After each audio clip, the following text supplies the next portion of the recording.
Hello, Garland Nixon here. And in case you hadn't noticed, the quality of leadership in the U.S. empire is, shall we say, lacking. Let's talk.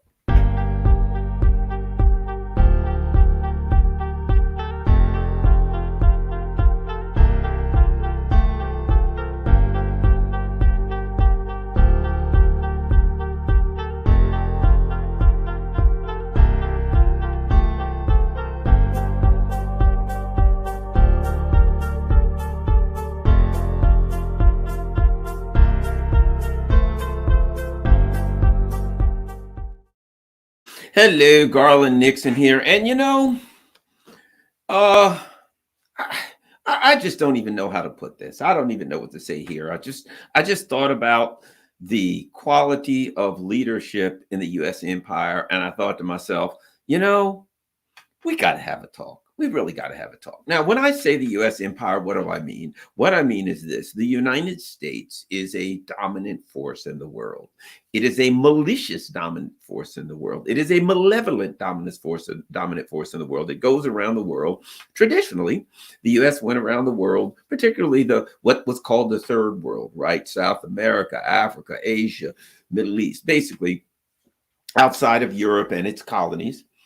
And it would, just basically rob the hell out of countries, steal their stuff, just basically criminal activity. You got a country, you got bananas, chocolate, whatever the hell you want. We're going to kill you and we're going to take it. And we're probably going to overthrow your government, install some traitor, some puppet, some idiot, some backstabber. And then we're going to take your stuff. And let's start with this. You want to talk about a country that is a colony of the United States, an absolute colony with no power whatsoever. Did you know if there's a war? Literally, it's in the Constitution of South Korea. If there is a war, the United States takes over their military. There's no country there. There is a colony there. The United States completely controls it. And here is an example of that. There is a guy, his last name's Union, South Korean President Yoon, right?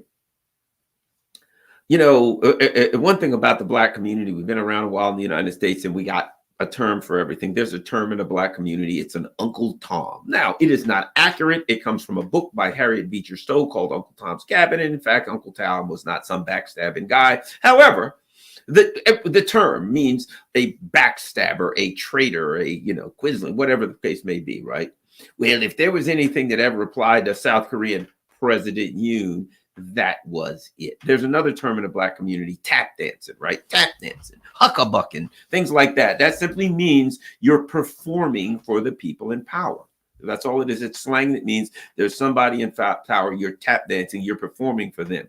Could it get any worse than South Korean President Yoon? So this guy comes to the White House, and there's powerful people, heads of state around. And let me show you what the president of South Korea did when he comes to the White House. And there are all these heads of state. And I guess he had to entertain his masters. Let's start with President Yoon, South Korean leader. A long, long time ago. I still remember how the music used to make me smile. Oh my God. Touched me deep inside the day the music died.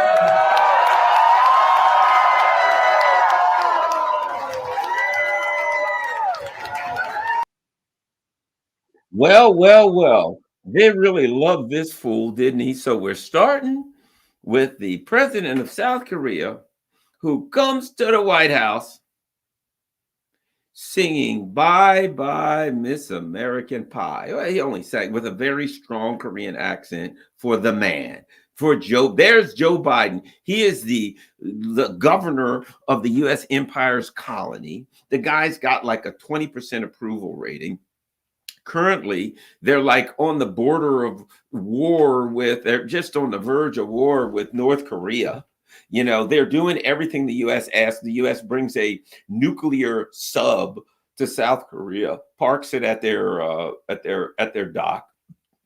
They fly missions, practice missions on North Korea's border, practicing a nuclear attack on North Korea. And then the North Korea leader says, if you guys attack us, we're going to turn your country into rubble. And then they say, boy, that North Korea, why they're aggressive and they're threatening us. You're literally flying missions of nuclear war on their border. And this guy, clearly the South Korean people are like, hey, I go a little bit too far there. You're going to get us annihilated. And this guy's like, I got a plan. I'm going to go to the White House and sing American Pie. So I had to start at the bottom. He is the president of a colony. His job is to hand over his colony, and he's doing his job. What a pathetic excuse for a governor of a colony who calls himself the president of South Korea.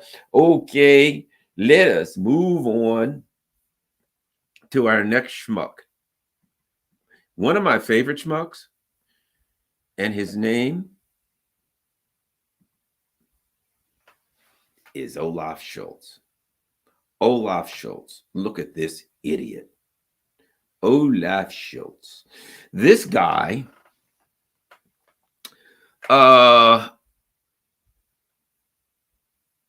this guy. The guy, again, he came to Washington, D.C. to show his fealty to Joe Biden. And Joe Biden said to him, oh, by the way, and said to everyone, Germany is kept afloat by, in fact, is quite successful because they have cheap energy from Russia. And Joe Biden says, we'll stop that cheap energy from Russia and destroy Germany.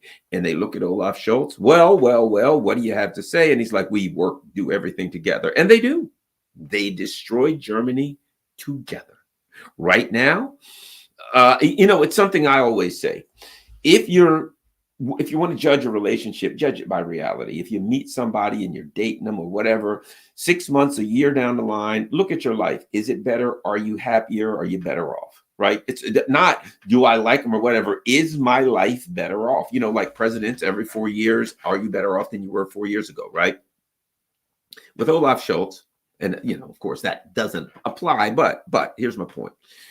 Olaf Scholz is a leader, so-called, of Germany. Germany's a friggin' disaster. The farmers are in the street, wandering around with tractors and all kinds of stuff, saying, hey, you're government, you're destroying us. What are you doing? You're going to get rid of the government subsidies that kept our fuel prices and everything low. Well, why are their fuel prices expensive in the first place, if you don't mind me asking? It's because of the Ukraine conflict. It is because of Nord Stream 2 was blown up, and it is because they're going along with the sanctions. And if I may, let me see a story right here. So Germany's going to hell. The sanctions are tearing them up. Their people are in the street. And let me find this story. Here's a great article for you. So things are really doing bad in Germany right now. Not well. They're being deindustrialized. All of their main industry is starting to either leave, shut down, can't afford it, and they're literally saying, "Hey, energy prices are too high." So, what do you think the leader of Germany would do as his country falls apart economically? Germany tells EU states to get serious on Ukraine. German Chancellor Olaf Scholz has appealed to other EU member states to step up their military assistance to Ukraine, noting that his own country ranks second only to the U.S. in terms of weapon shipments to Kiev. Yep, that's him. That is what he's doing. Meanwhile, his country is, I put it like this. Some argue that they're experiencing an economic crisis. Nah, it ain't a crisis. You know why? Because an economic crisis implies some level, a temporary nature to their plight, right? And a crisis is something acute. It's happened and it's going on right now, but it implies, maybe not always, but it implies that maybe one day it'll be over. It ain't going to be over in Germany. In fact, it's over in Germany.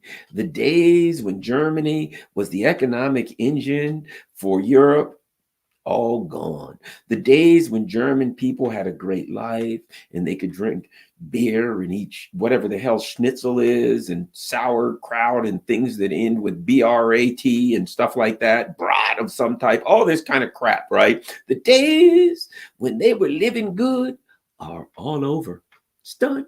It's over.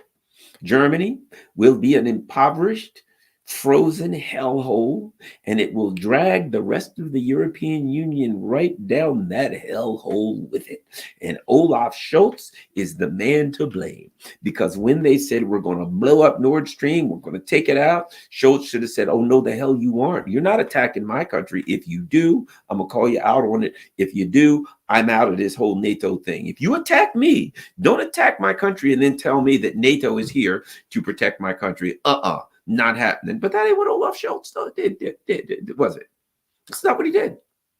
No, he came to meet with Biden after Nord Stream was blown up, and he knew who blew it up, probably, involved in it.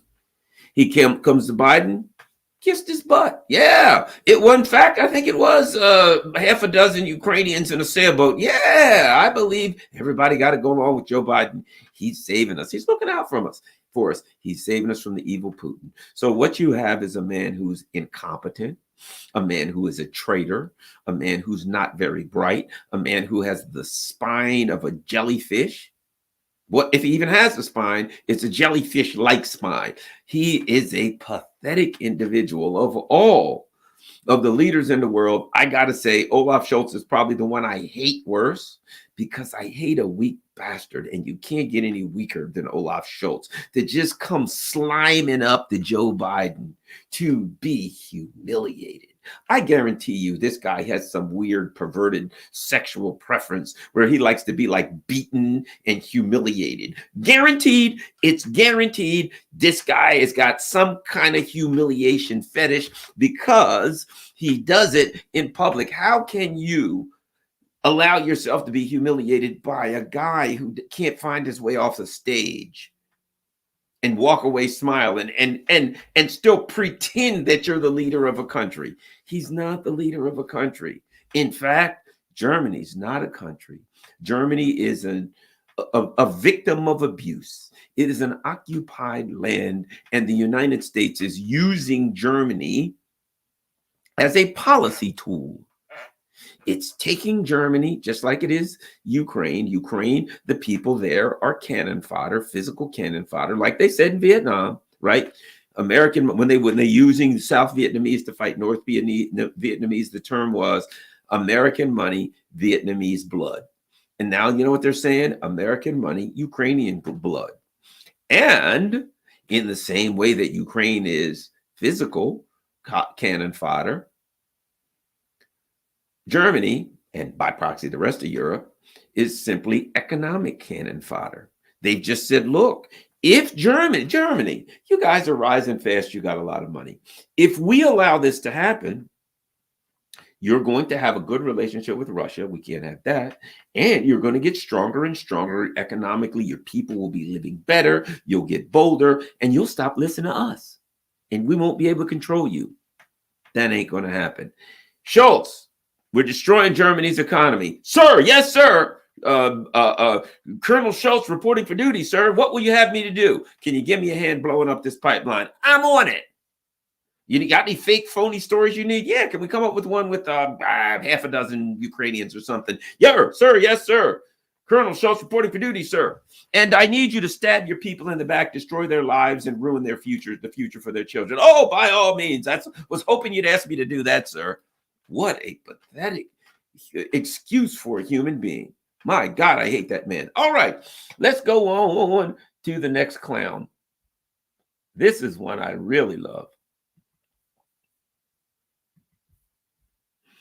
There we go. The next humiliation, the next embarrassment, the next person that lets us know this whole thing is gone straight to hell. Looky there, looky there. Kamala Harris. What is she? Realistically, her father was Jamaican, her mother was Indian, and apparently they use that. That's one of those check off the box things. And so they call her a woman of color. If I might ask, what the hell does of color even mean?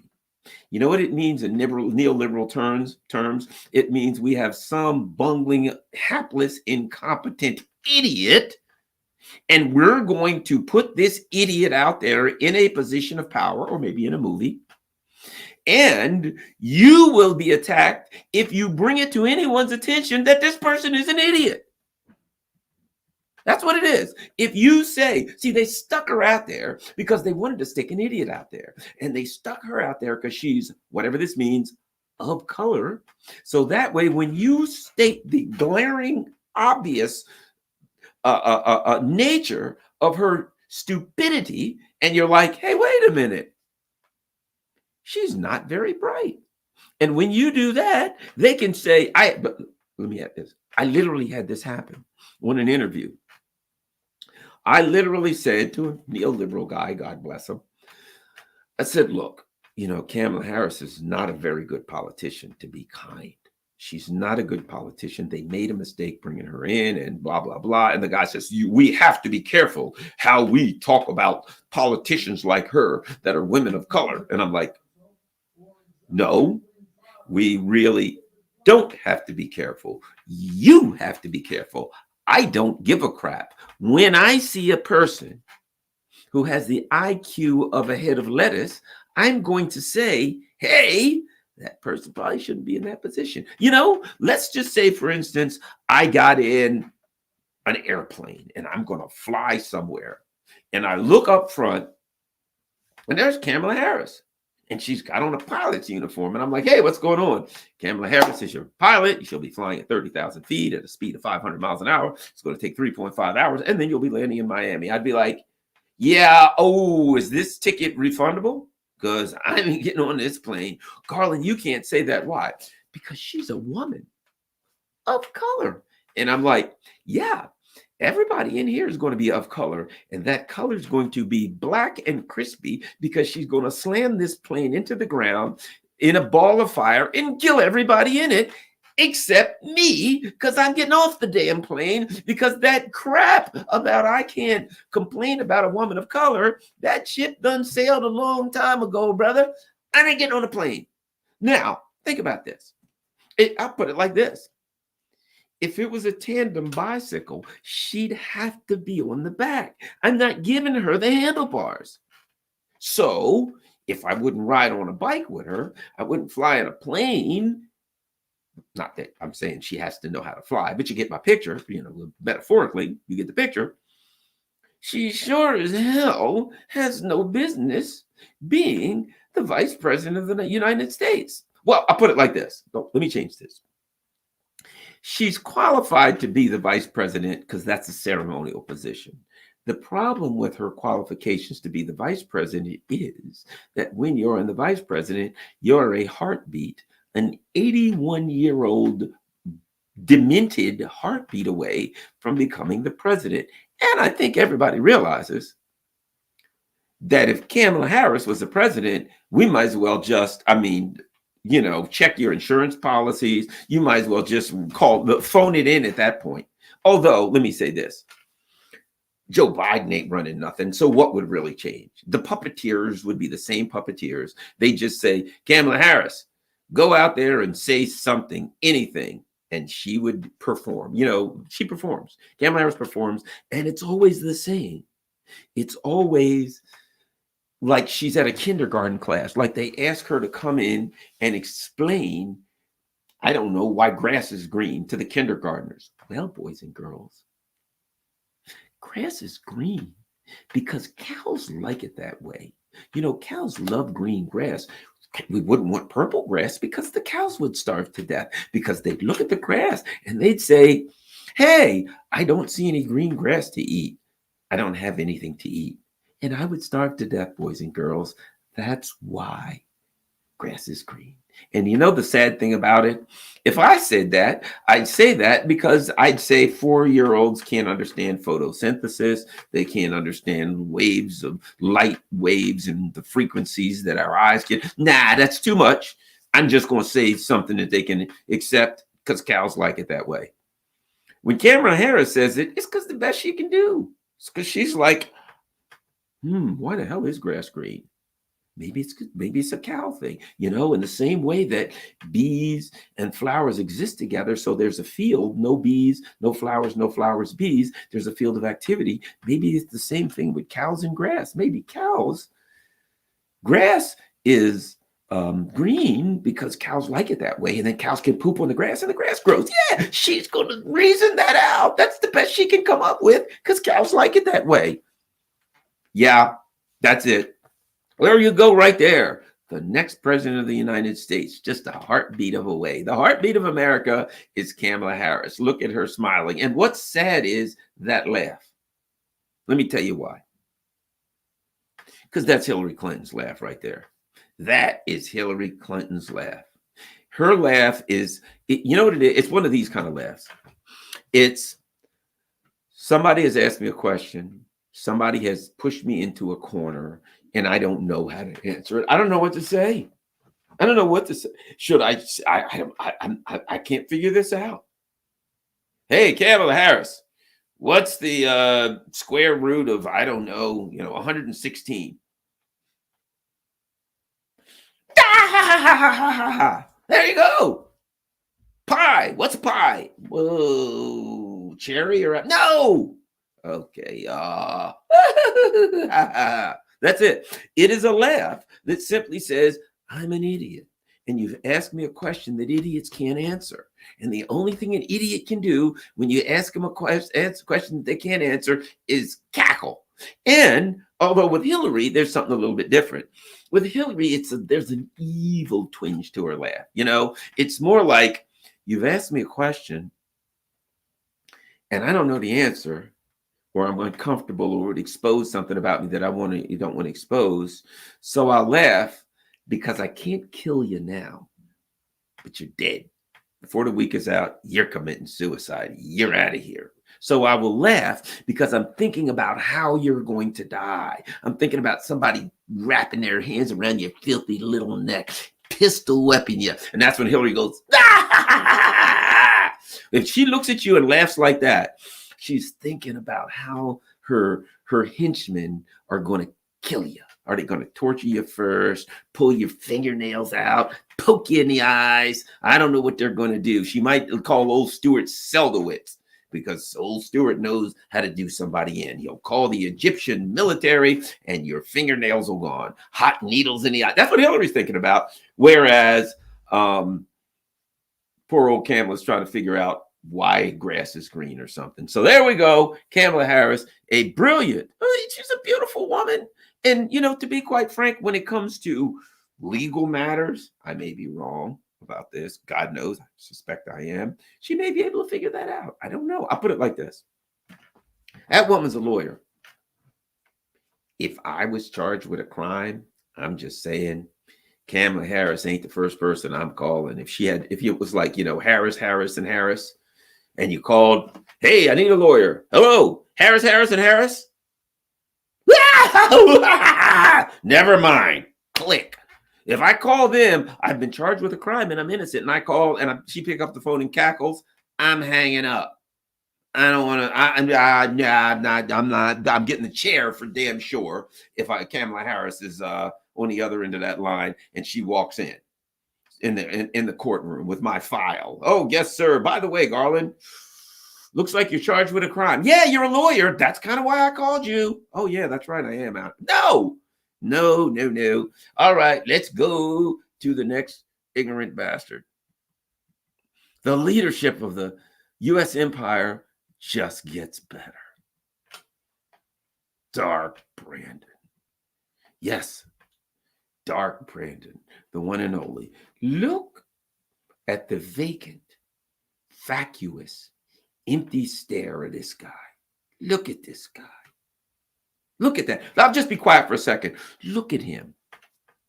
You know what it looks like? You know what Joe Biden looks like in this? There was a movie, I can't remember what it was. And there were aliens, and they had like a light or a sound or something that would be played. And when people heard it or saw it, whatever it was, they would go and they would walk towards it blindly with a blank look on his face. That's what he looks like. He looks like an alien shined some kind of hypnotic light, and then he went into that hypnosis. And his mouth, look at his mouth.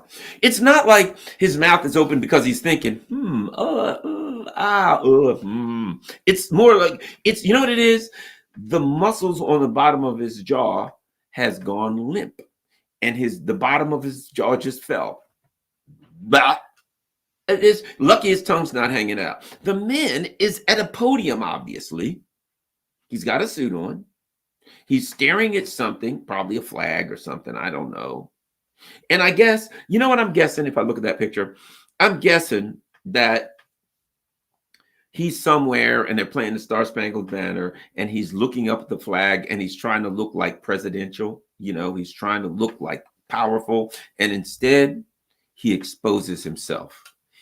A vacant lot, an empty room, a light bulb that doesn't have doesn't work anymore. Turn it on. You ain't going to get no light there. Ain't nothing happening. Don't you want to walk up to Joe when you see that picture and just put your hand under his chin and go, boink? Close your mouth, man. Close your mouth. You're drooling. That's what you want to do. You just want to walk up and go, you're drooling. That, my friends, let me show you a nice picture in case you're wondering. This, we are led to believe, I don't think anybody here other than me believes it, that this guy is the president of the United States. Yes. And that this guy, he's going to outsmart Vladimir Putin. Last time I checked, that Vladimir Putin have like a law degree and a PhD in economics and a black belt, all that kind of stuff. And this guy right here, this Schlemazel right here, this guy's going to outsmart Vladimir Putin. Yes, sirree. This guy's going to give Vladimir Putin, he's going to be the chess master, and Putin's going to be the poor little stupid idiot. Now, when I look at what's happened in Ukraine, when I look at Joe Biden, and I look at the people on the other side, I am not shocked. I am in no way shocked. Well, the only thing I'm shocked at is how stupid people are that believe him. Think about Joe Biden and Newland, their scam. You know, I talked about this earlier on another video, and I talked about this on Galloway today. Joe Biden and his motley, merry band of his diverse band of idiots expect us to believe that Ukraine wants to take back Crimea,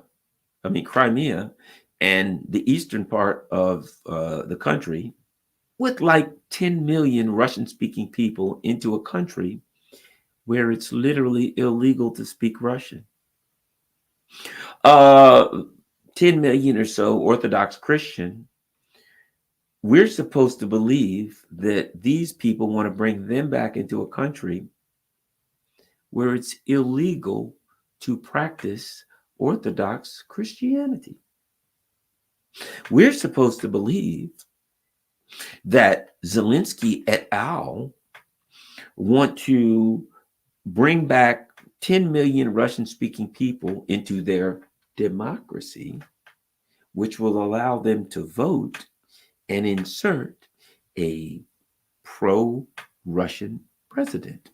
That's what we're supposed to believe. That's how stupid we're supposed to be. That's how much these people are lunatics. We're supposed to believe that after all they've done to turn Ukraine into a hotbed of Nazis, lunatics, med killers that despise the very ground that anything Russian walks on, but yet they want to bring 10 million Russian-speaking people back into their country where they're not allowed to speak Russian.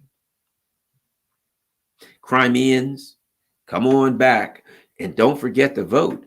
Oh, you can vote for anybody you want because this is a democracy. Joe Biden expects us to believe that they're going to bring the Crimeans back and they're going to all get a fair vote because this is a democracy, and they'll all, that after all they've done to overthrow the country of Ukraine, that they're going to allow these people to come back in and immediately vote in. They're going to have a 10 million vote block.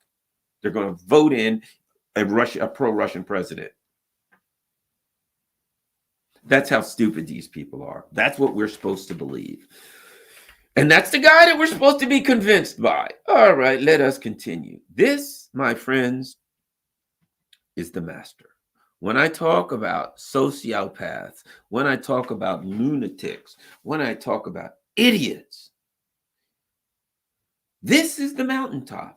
This is the Muhammad Ali of idiots, the Michael Jordan, the Wayne Gretzky. You know what I mean? Sometimes the Pele of idiots, of sociopaths and lunatics. You know, there can only be one. And his name is Antony, not Anthony, Antony. Antony Blinken. Look at those eyes, buddy. Look at those eyes. There's a term for it when it comes to sociopath. It's called dead shark eyes. You know, that the look in the shark's eyes. You ever watch Jaws and a guy talks about the shark's eyes just before they bite you, when they roll over and that mouth opens and they're about to chomp down on your behind. They got this look. That's the look right there. That's the look. That's Tony Blinken. Exactly. A soulless demon, an evil, that words, you know, I wish I might as well stop doing this video right now. I might as well shut up and we just stare into this picture if you want to see the face of evil. You know why? Because words, there are no words. Words cannot describe the level of evil that we're looking at. Here's a clown. Here's a guy who goes to a genocide. Hey, what are you going to do? I'm going to fly over there and talk to these people that are committing a genocide. Off he goes to Israel, right? Goes in and people ask him, hey, there's a genocide going over there. Yeah, I talked to the people committing the genocide today and told them genocide's not good. Really, what'd they say? They said genocide really is good. So what are you going to do? Well, I told them you probably shouldn't commit genocide in the way that you're doing. Can you be a little more gentle? And what did they say? Shut up and give us more bombs. We got children to kill. Oh, really, Tony Blinken? So they told you to shut up and give them more bombs because they got children to kill. And what'd you do? Well, I shut up and gave them more bombs, of course. What else would a soulless demon do? Kids crushed to death, blown to bits, blinded, arms and legs ripped off. And this guy goes and talks to the Nazis that are doing it. And the best he can say is, yeah, you know, I told him not to do it. He didn't even go there. He's basically saying, I told him, can you be a little more gentle there? You know, he's like, I said, you have to take more precautions to make sure that innocents aren't killed. They're dropping multi-thousand pound bombs on the most densely populated neighborhoods on the face of this planet. And all you've got to say is, I told them to be more careful. Hey, man, when you drop a bomb, couple of 1,000-pound bombs on a house full of people, could you drop it a little more gently? Because, yeah, sure, it's still going to kill everybody in the house, but we want to at least try to have some plausible deniability that we tried to miss it. These people basically will say, hey, innocent civilians, yes, could you do me a favor and go stand on that X? Sure, why would we stand on the X? Because that's the safe spot. See, we put an X on the ground. The X is the safe place for you to be. And the poor innocent civilians say, well, we don't trust you people, but are you sure? Yeah, man, you can trust us. You kidding me? We just met with Tony Blinken. So go over there and stand on that X where it's safe. And the civilians go, well, we're getting blown up where we are. We got nothing. Okay, we're going to give this a shot. Over they go to that kablooey. Bombs everywhere, slaughter every last one of them. You tell them that's a safe place. How evil can you be? How evil can you be? That you say to civilians, hey, there's a safe spot over there. And all along, before that happened, your plan, you're like sitting back planning with your people. Hey, how are we going to kill more civilians? Hey, I got a plan there. Interfere? What? Look, why don't we tell them that there's a safe spot? Meanwhile, we'll target it in so that soon as they get there, we can kill them. Okay. And we say to the civilians, we want you to be safe. Go over to spot X and stand there. And then what? And then we kill them. And everybody in the room looks around. What do you think, Tony? I think that's a great idea. But I'm going to have to go on camera and tell them that I told you not to do it. High five. High five. Chest bump. Boom. Ooh. Hoorah. And off they go. Hey, civilians, right over there on the X. Safest place you can find in Gaza. Trust me. Over go to civilians. Boom. Hey, Tony. Yeah, you're on. All right. You know, I don't feel good about these poor civilians. I've talked to these red bastards, and I told them, I said, red bastards, please don't kill these poor innocent people. Can you be a little more gentle? Oh, yeah, Tony, what'd they say? Well, that's not important now. I'm just saying, I talked to them, and I told them to be more gentle. Oh, and then what'd you do? Oh, I just gave them a couple more 100,000 pounds of bombs, explosives, white phosphorus, so they could burn the skin off of, children and innocent people and things like that. I did what I'm going to do. You know what we got to do. People got to die. Hey, fish got to fly. Birds got to fry, and people got to die. And so I gave them everything they needed to slaughter as many people as they can. Oh, wait a minute. Where was I? Oh, God. The horror of it all. I don't know what to do. How am I going to sleep? He's sleeping like a baby. You know the truth about it right now? This sociopathic demon is sleeping better than any of us. We're like rolling it over. We get in the bed at night. Oh, I'm trying to get some sleep. Oh, my God, isn't it horrible what's happened to the Palestinians and children? We think about it. We're upset. We call a friend. Hey, what's happening, Bill? This Palestinian thing's really bothering me too. Yeah, isn't it terrible? My God, they're killing people. I can't stop thinking about it. It's really getting me down. Tony Blinken ain't doing that. He's getting home. La, la, la, la. He plays he's taking out his guitar. He's banging out some Dylan. He's watching the game. Hey, what are you going to do tonight? Shh. The national championship game's on. I'm watching me some football, bro. It's ready for some football. And he's clicking on the game. Hey, bring some friends over. Get a beer. They're celebrating. They're high-fiving. They're doing their end zone dance. Hey, wow, Michigan scored. Woo! Go Big Blue. That's what they're doing. He's happy. I'm going to guarantee you this. Tony Blinken has not lost a second of sleep. Let's think about this for 1 second.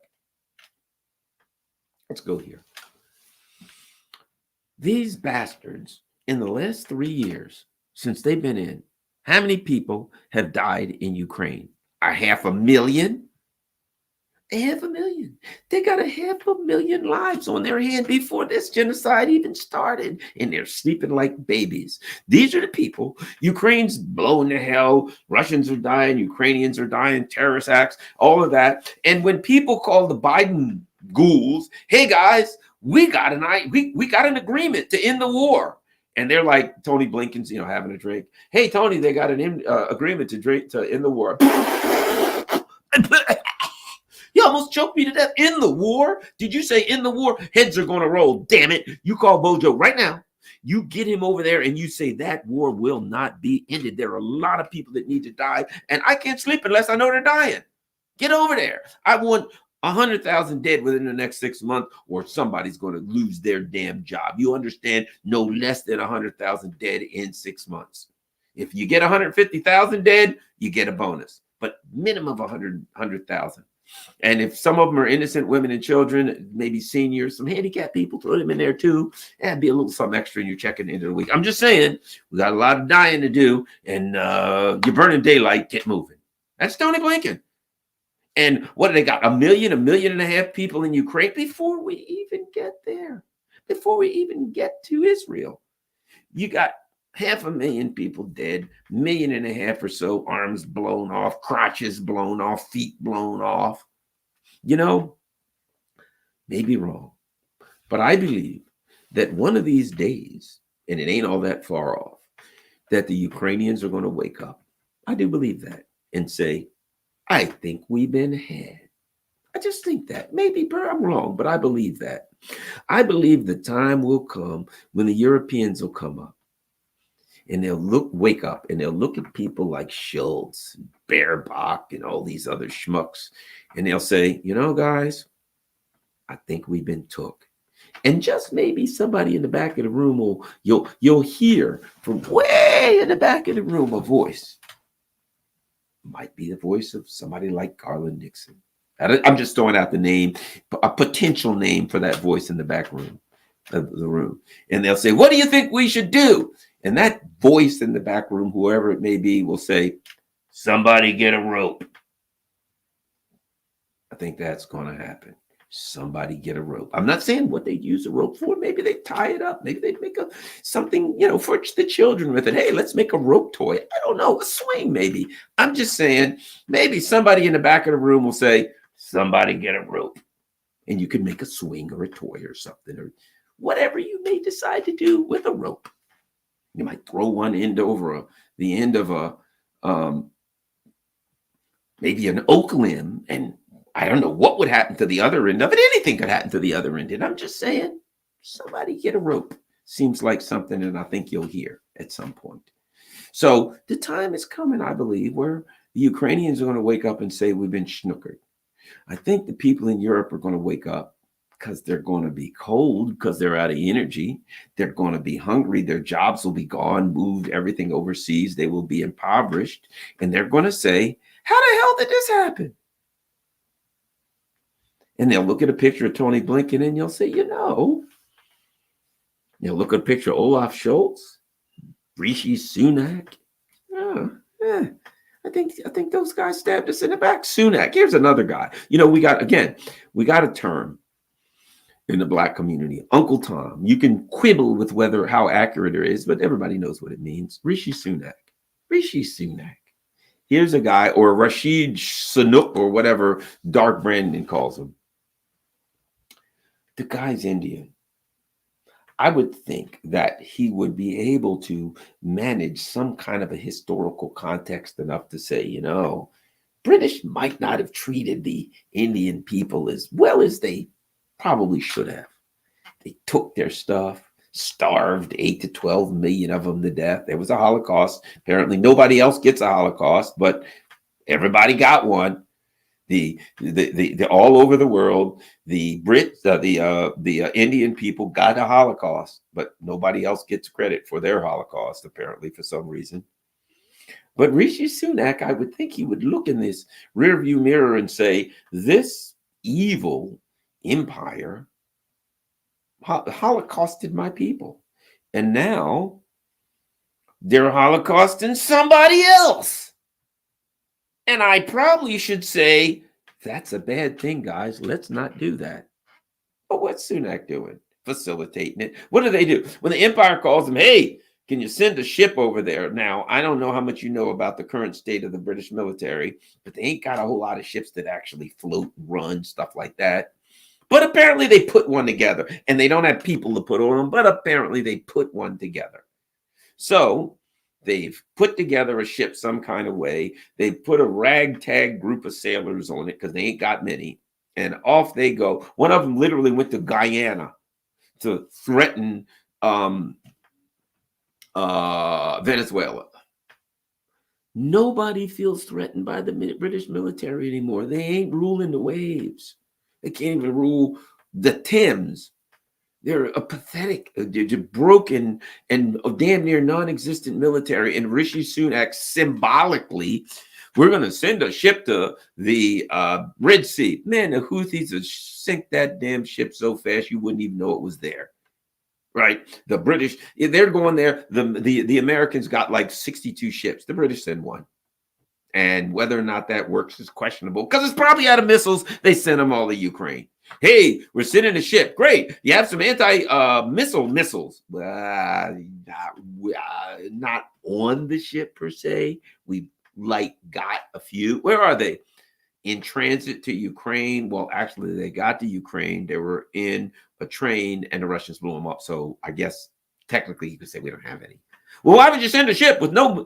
Well, it sure looks kind of frightening.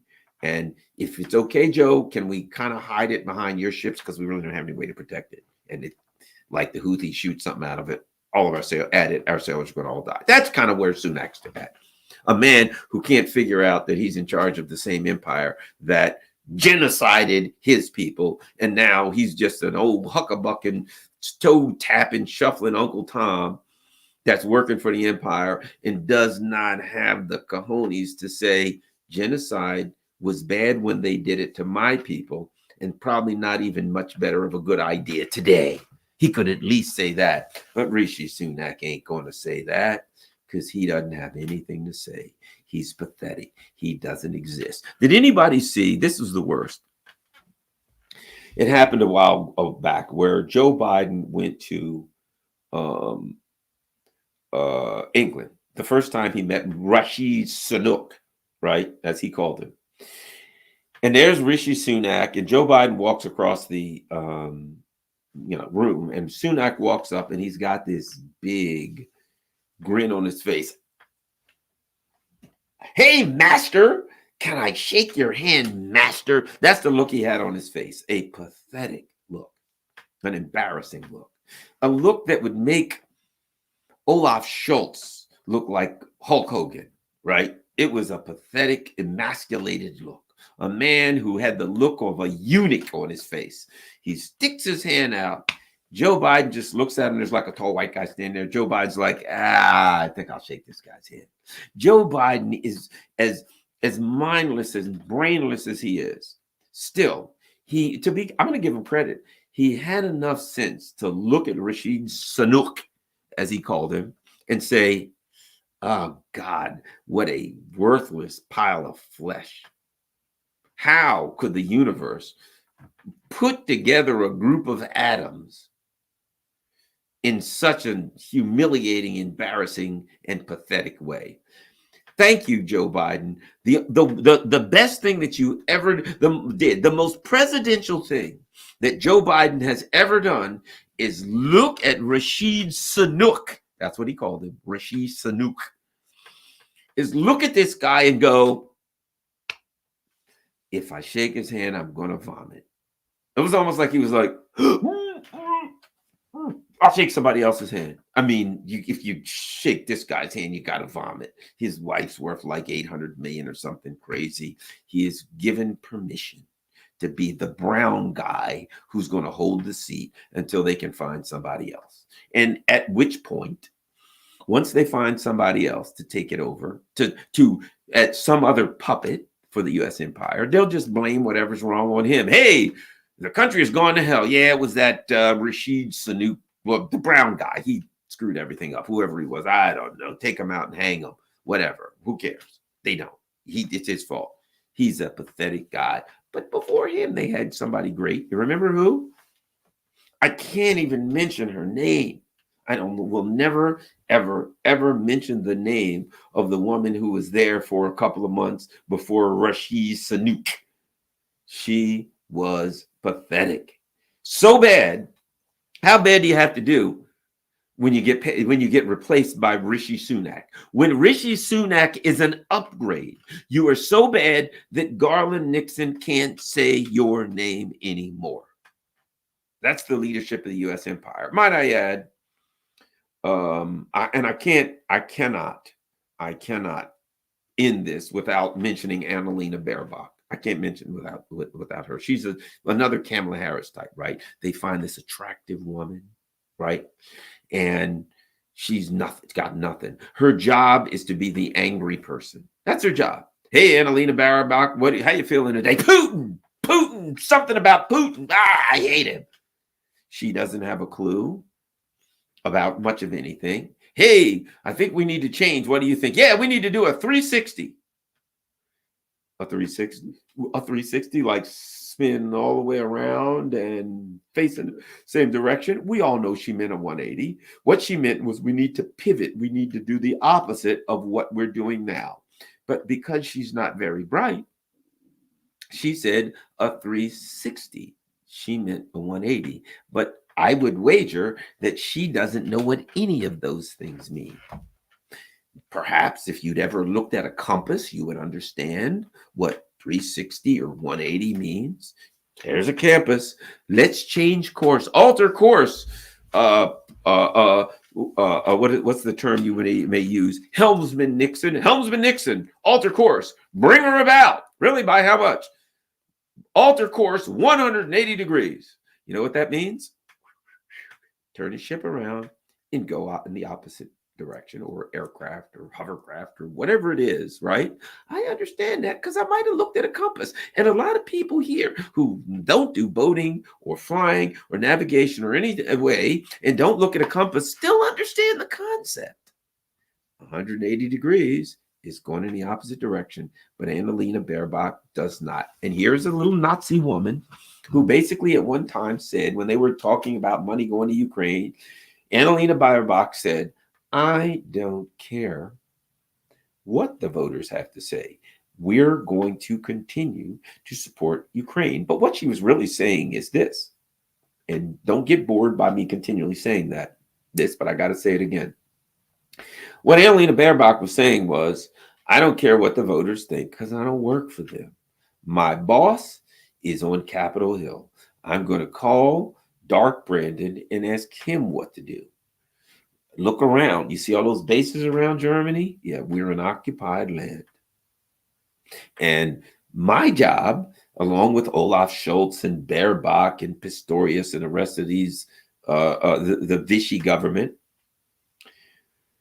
our job is to maintain the illusion to these poor, ignorant bastards in this country that they have independence and sovereignty. Our job is to do that.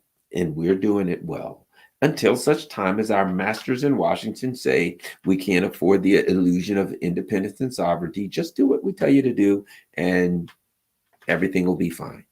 It won't really, but that's what we have to say. And Baerbock says, excellent. And Habeck, whatever the hell his name is, this guy's like, hey, we got to send more stuff to Ukraine. We don't have any more stuff. We'll build some so we can send it to Ukraine. What about our country? What about it? We don't have a country. We're nothing but, well, what if we get attacked by someone? Well, then we'll sacrifice it. We'll just kill ourselves. We'll call Washington. You know what it is? What happens if we have a problem?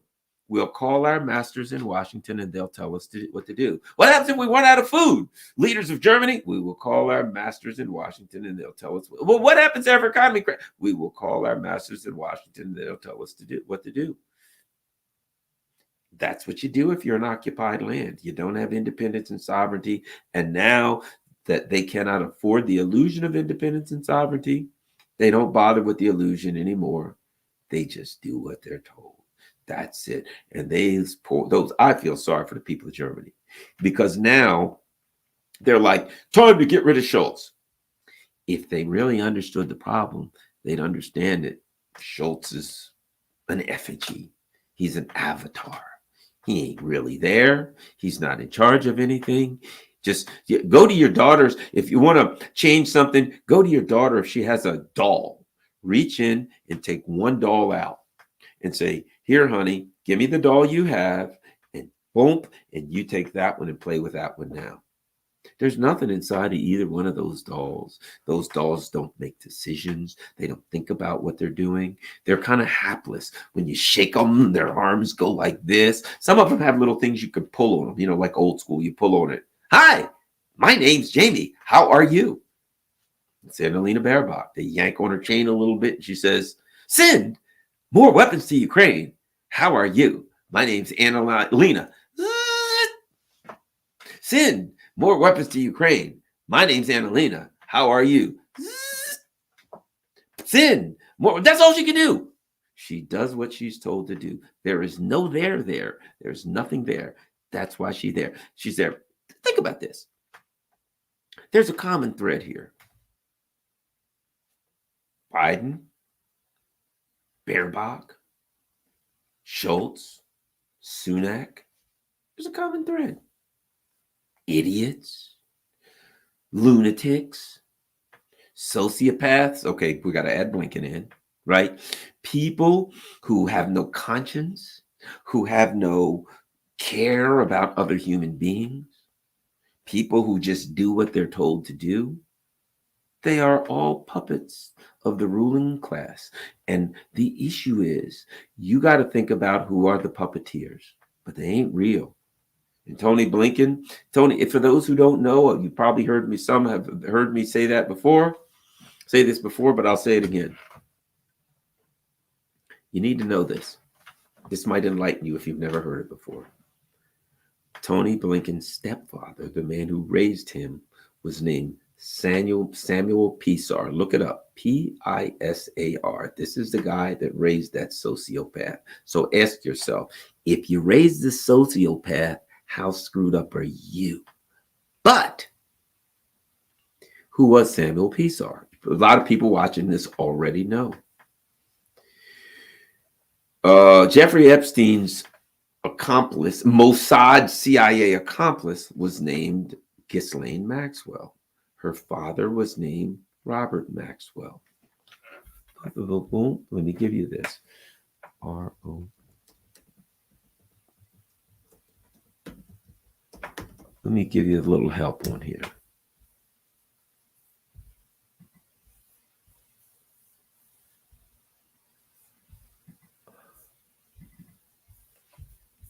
Let me give you a little help.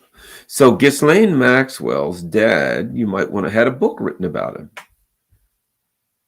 You might want to look at it. This is Robert Maxwell, Ghislaine Maxwell's father. Robert Maxwell, Israel's super spy. Why do I bring him up in the context of all of this? He had a lawyer. The lawyer was the last person to see him alive, and there are many who suspect that the lawyer may have had a hand in his untimely demise.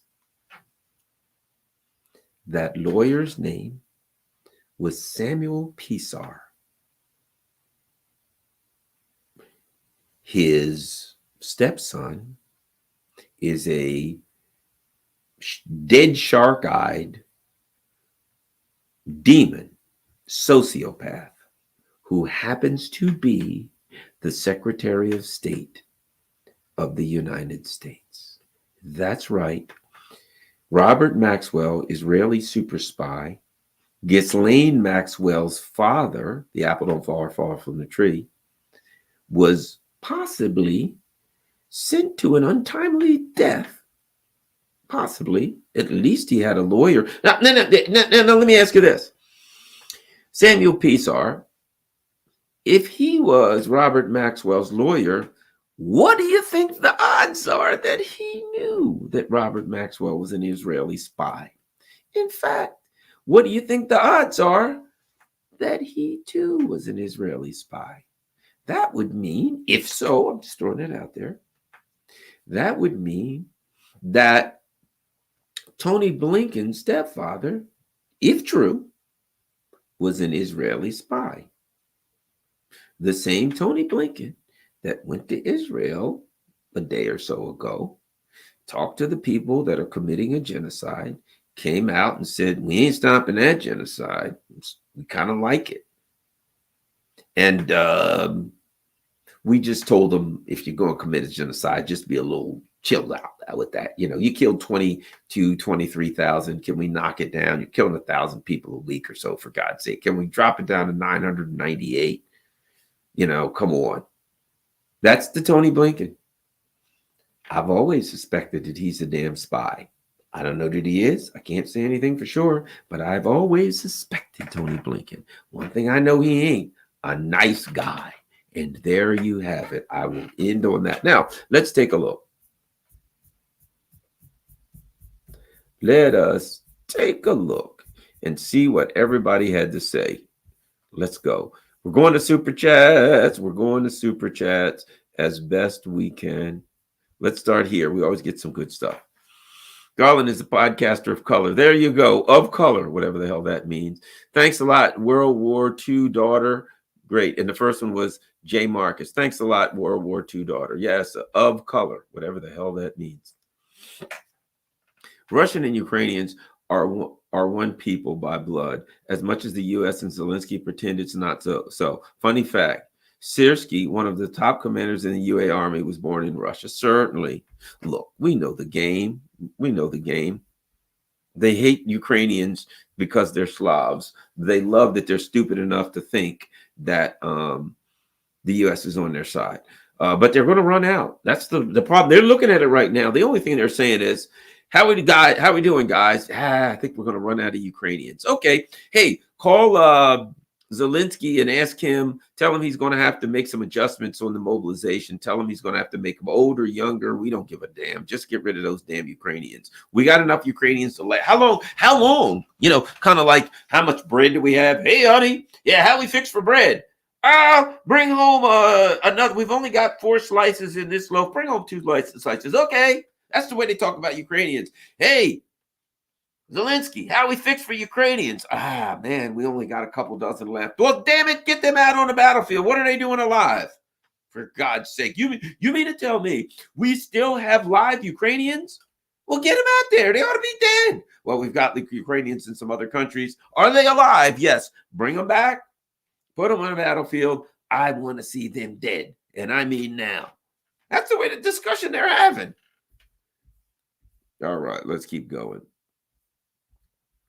Next, and the words of Soberano Brazil. Thank you very much. Certainly appreciate that. And we keep going. How about Soberano Brazil? I don't know. Thanks a lot. Hope this wasn't deja vu. I hope that really was 2 in a row.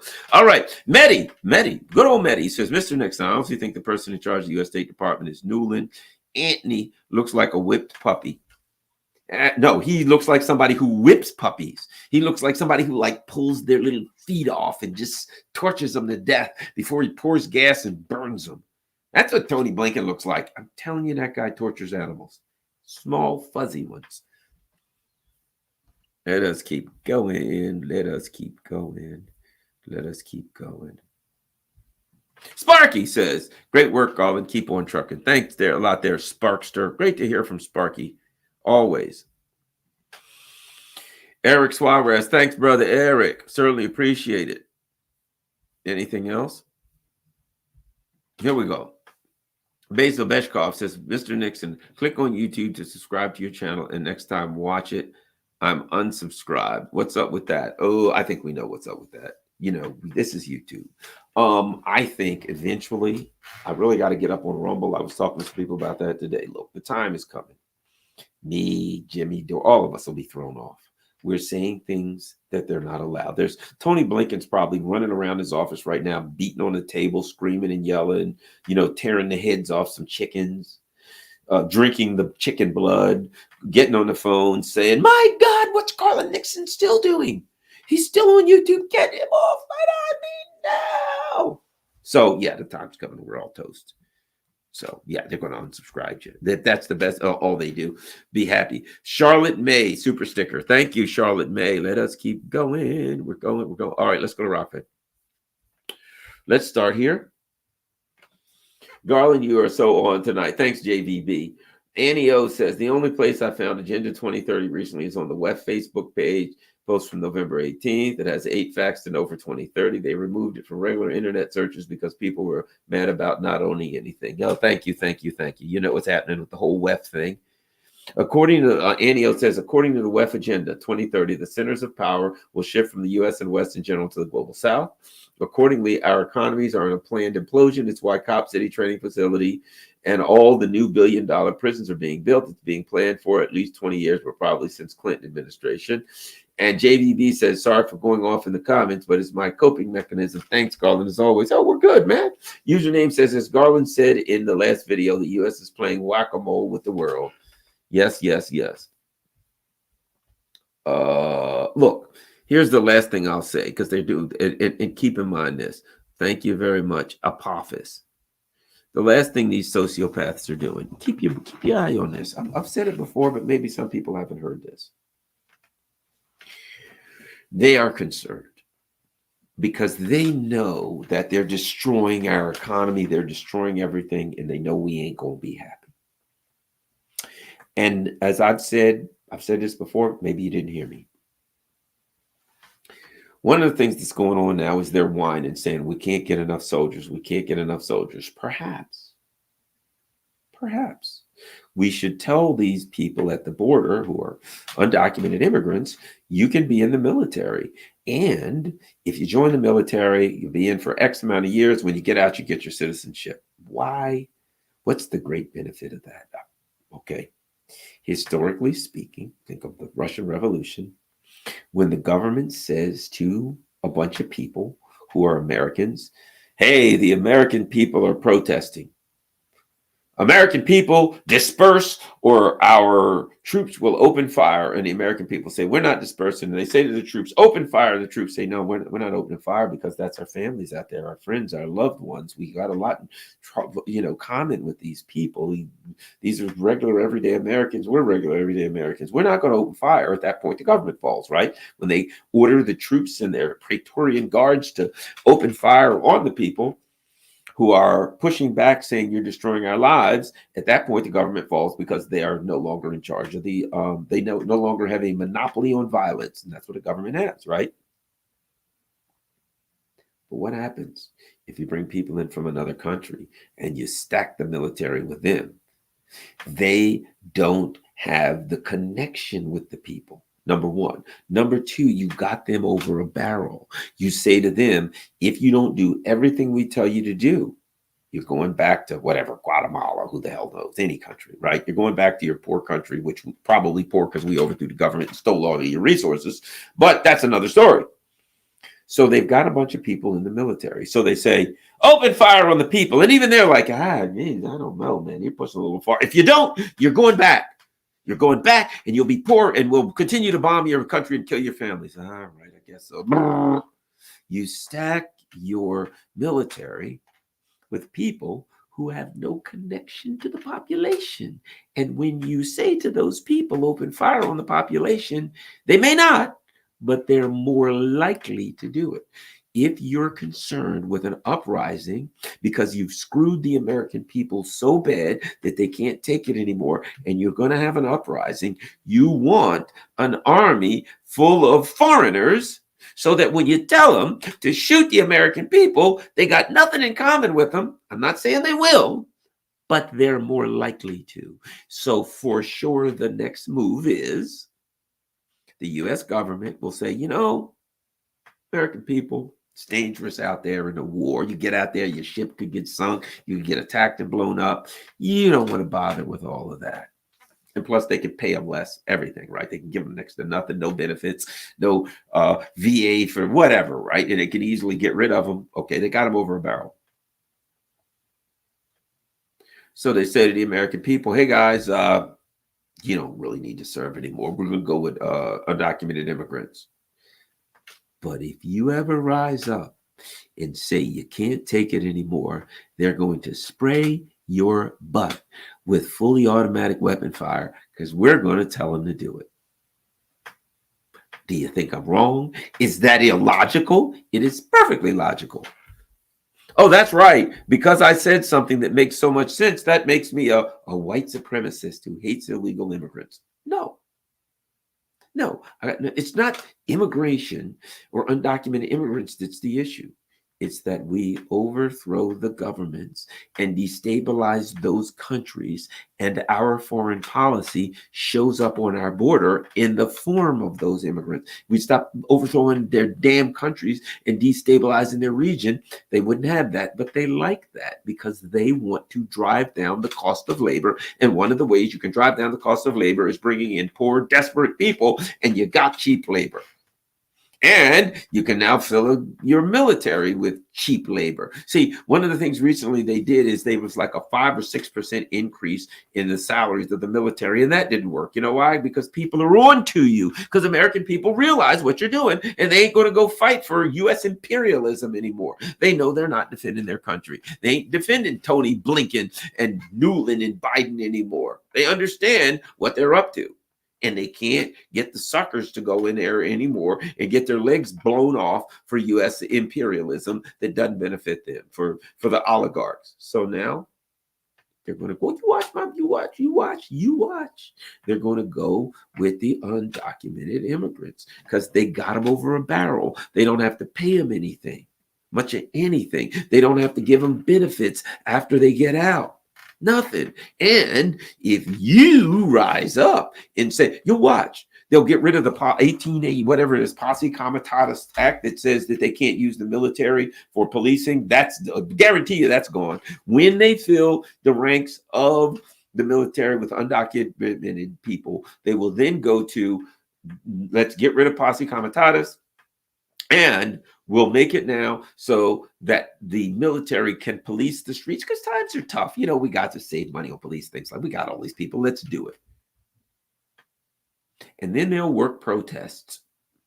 And that's where you get sprayed with fully automatic machine gun fire. Maybe I'm wrong. And it has nothing to do. In fact, aren't I in this saying that the undocumented people will be victims of the U.S. empire, that they already are victims of the U.S. empire? So it's not that I'm anti-immigrant or anti-anybody. I'm just saying, it seems to make sense to me. All right. Thanks a lot, everybody. Anything else? I think that's it. Divide and conquer. That's how they rule us. How can we escape division in prison? We're already in prison. Our minds are in prison, my friend. But that's what we're doing here. We're getting our minds out of prison. Anything else? I think that's it. I think that is it. Charlotte May, thank you, Charlotte. What's this? Did I already get this? Mix it. Oh, okay. Thanks a lot. All right. Well, that's it, everybody. I think that's it. Did I miss anybody on Rockfin? I hope not. Maybe. Let me look. Oh, thanks a lot. Timothy says, Garland, keep on trucking. All right. Thanks a lot, everybody. Have a great night. And as always, go to rockfin.com/Garland Nixon and become a member. It doesn't cost a dime to become a member. And if they throw me off YouTube, guess what? You can find me there. Also, if you can afford to become a subscriber on Rockfin, it's $14.99 a month. I would appreciate it. If you can't afford it, you can't afford it. But anybody that can do that can help the channel, that's highly appreciated. And of course, PayPal, buy me a coffee, Cash App. There's lots of ways that you can Patreon, help the channel, whatever you can. I certainly appreciate it. The Twitter thing is there, but as you probably know, I'm not on Twitter anymore. Thanks. Peace. I'm out.